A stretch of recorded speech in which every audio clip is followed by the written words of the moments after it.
Sungai பசார் Jalan Panchang படீனா பகுதியில் போக்குவரத்துக்கு இடையூறாக நிறுத்தப்பட்டிருந்த வாகனத்தை நகர்த்தச் சொன்னதால் சினமடைந்த ஆடவன் ஒருவன் தாக்கியதில் குப்பை லோரி ஓட்டுநர் ஒருவர் காயமடைந்தார். நேற்று காலை மணி 9:30 வாக்கில் அச்சம்பவம் நிகழ்ந்தது.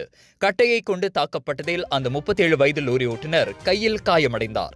அச்சம்பவம் தொடர்பான 47 வினாடி காணொலி முகநூலில் வைரலாகியுள்ளது. பஞ்சாங் படேனா பகுதியில் குப்பைகளை சேகரிக்கும் பணியில் ஈடுபட்டிருந்த போது அந்த லோரி ஓட்டுநர் தாக்குதலுக்கு இலக்கானது தொடக்க கட்ட விசாரணையில் தெரியவந்துள்ளதாக சபாக் பெர்னாம் போலீஸ் தலைவர் சூப்பரிண்டென்டென்ட் அகுல் சாலிம் முகமது அலியாஸ் தெரிவித்தார். ஹார்ன் சத்தத்தை எழுப்பியதோடு போக்குவரத்துக்கு இடையூறாக நிறுத்தப்பட்டிருந்த வாகனத்தை அகற்றுமாறு கூறியதால் சினமடைந்த ஆடவன் ஒருவன் லோரி ஓட்டுநரை கடுஞ்சொற்களை கொண்டு திட்டியதோடு கட்டையை கொண்டு தாக்கியுள்ளான்.